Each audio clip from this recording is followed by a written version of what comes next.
Travel time, distance to the destination, and estimated time of arrival are displayed at the bottom of the screen.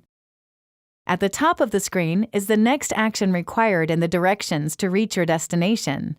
Here, it indicates that in 100 feet, you will need to make a left turn on South Harrington Street. Directly below the street name, specific traffic lanes are displayed.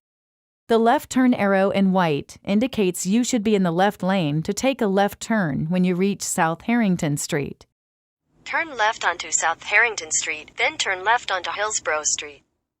Google Maps will read instructions to you as you make your way to your destination.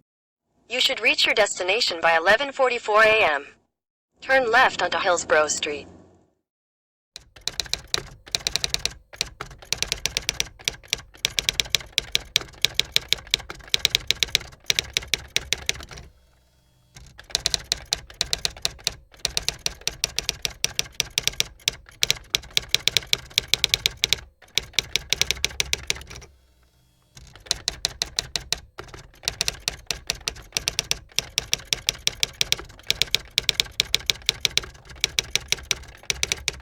So we all rely on GPS and map apps for navigation these days. Google Maps is one of the most popular, and for good reason. But what happens when you experience a Google Map GPS fail? 25. For nearly 5 years, Google Maps was sending people to the wrong location when they typed Mount Rushmore, South Dakota. Instead, it took people to a retreat center called Storm Mountain Center, which was about 13 miles away from the real Mount Rushmore. The problem became so persistent, they had to put up a street sign warning people about it. 24. When people entered Round Valley State Park into Google Maps, they instead ended up at New Jersey resident Lori Knighting's house. People trickled in at first, asking for the state park, and Knighting would kindly tell them they were on private property, and where the park was actually located. Eventually, dozens would come by every year at all hours, sometimes acting indignant and belligerent. 23.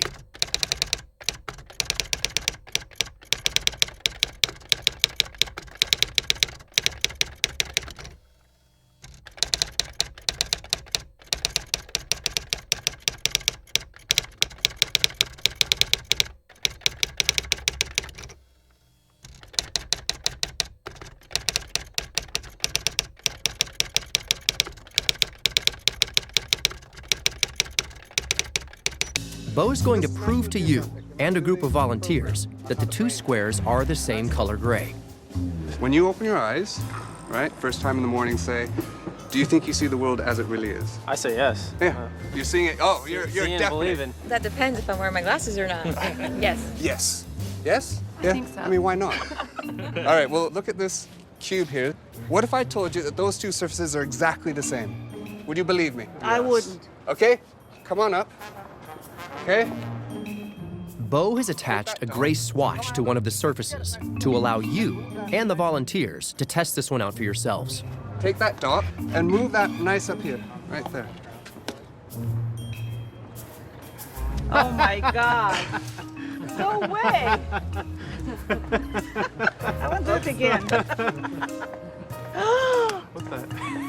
That's crazy, Jennifer. It's mind-boggling. Your mind's been blown. Are you also having trouble believing this one? Different? Same. It's freaking me out, dude. What's going on? Tell us. Are we changing the surface? What's No. changing? Our perception. Our perception's changing. Yeah. Okay, why? That's the question. If we could understand this, we would understand how the brain works. Are you wondering why this happens? How two distinctly different shades of gray could actually be the same color? In this case, it has to do with how your brain uses shadows to make decisions about what it's seeing. Your brain's using its past experience to generate its perceptions of the world. And so the brain looks at this image and it says, this surface is in shadow, okay? If this surface were actually in shadow and returning the same amount of light to your eye as this surface, which seems to be in light, this would actually have to be more reflective. There's less light hitting it, but the same amount is hitting your eye as this one, right? And so that's why you see it as lighter. Was that confusing? Let's simplify this. Bo is-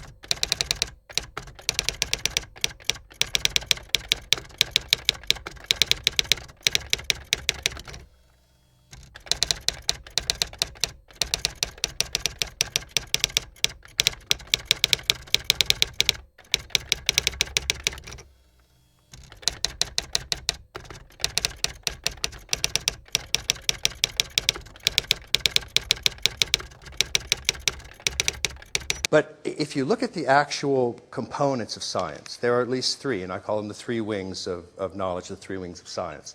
And it's not that you simply stumble around, see something, and go, oh, there it is, I've given it scientific proof. Science is a very, very specific kind of interpretive process.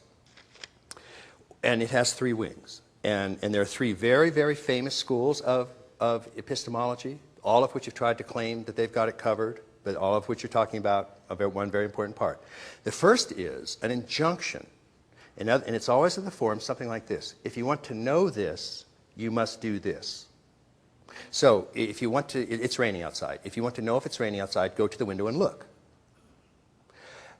Cell has a nucleus. That seems like an obvious sort of statement to us. We didn't know that until a few hundred years ago. If you want to know whether a cell has a nucleus, one, get a microscope. That is to say, build one. That took us 1,000,000 years to do. Two, learn how to stain a cell. Three, learn how to look down a microscope. Most people look down a microscope. They can't make sense out of anything they see. So if you want to know this, you must do this. Now that injunction, the original meaning of Thomas Kuhn's paradigm was an injunction. It wasn't a theory. And all he was saying is that scientific knowledge isn't lying around out there. It's paradigm dependent. Now paradigm doesn't mean some theory that I can make up. It means you have to come up with an injunction that brings forth the data. And he used things like an X-ray or a battery. People never think a battery is a paradigm. Yes, the way Thomas Kuhn used it, that's exactly right.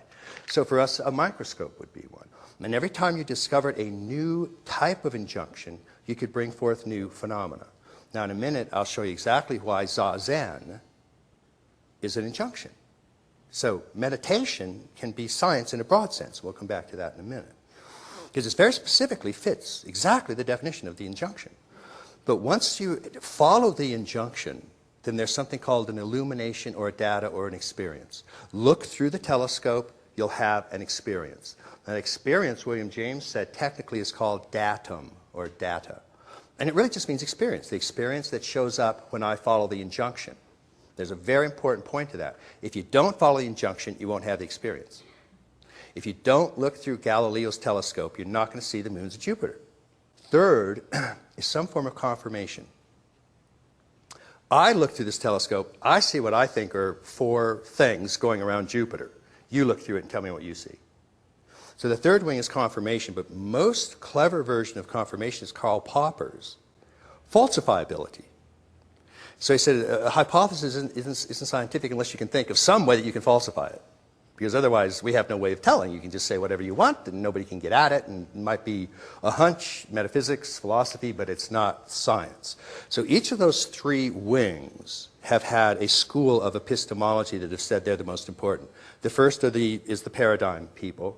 The second are empiricists that say there is an experience, and it has to have an experiential grounding. And the third are the Poppers that say it has to be falsifiable. Now, those 3 strands of good knowledge can be applied to any domain. It doesn't have to be applied just to rocks. I have something in my hand called Hamlet. It's written by, Willie Shakespeare guy. Made a fortune on literature. So here's Hamlet. You want to say, what's the meaning of Hamlet? You have to follow those same 3 strands. First of all, you have to read it. There's an injunction. You have to follow an injunction to get into the data domain. Once it's in there, you're going to have an experience. Ah, Hamlet did this, Hamlet did that, and then you're going to start to say what that is. Then you're going to check it with somebody else. And there are ways to fault. There's no one right interpretation of Hamlet, but there are a million wrong ones.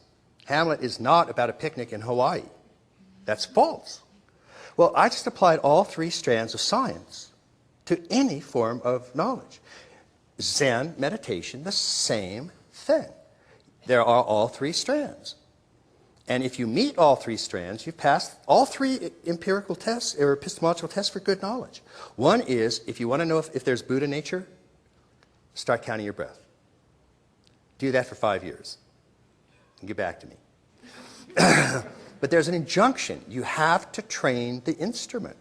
Once you follow that injunction, you'll have an illumination. You'll have an experience. You'll have a satori. You'll have a kensho. You'll have some form of experience. Then check it with a community of the adequate. The community of the adequate means people that have done number 1 and number 2. If you haven't looked through Galileo's telescope, you're not allowed to vote on whether Jupiter has moons or not. If you haven't learned geometry, you are not allowed to vote on the Pythagorean theorem. And nobody expects you to be allowed to vote. It's not a democracy here. Same is true for mystical knowledge, contemplative knowledge. It's not out there, but it follows all three strands. Okay?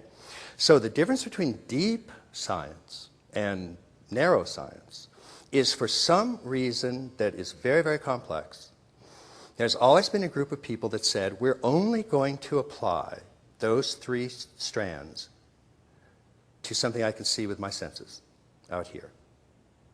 Now, there's no reason to do that. First of all, that assumption doesn't follow the three strands. So they just made that up, and according to Popper, that's just bullshit metaphysics. That's dogma, that's not. So that's that. So what we do is we say we can put those together, because narrow science, meaning science of the gross objects, shows us the right-hand quadrants. And deep science shows us the interiors. And we try to say a couple of things. One, don't mistake findings of the right hand as if they prove the interior, because they don't. They just, in that sense, they're different. They're all interrelated, but they're different. You can't prove the meaning of Hamlet by quoting quantum mechanic laws. It just doesn't work. But they're correlated in the sense that every exterior has an interior event. So just like we were saying, if you're going into Nirvikalpa Samadhi, it will leave a distinctive fingerprint in the brain in the upper right. So it gives us a way to do what we call simultrack. We can use narrow science and deep science to prove the existence of phenomena that we can then correlate. And that's really kind of a summary of what integral methodology does. And that's why it does allow us to prove the existence of phenomena in the upper right, the lower right, the upper left, the lower left, and then hook them all together in ways that start to make sense.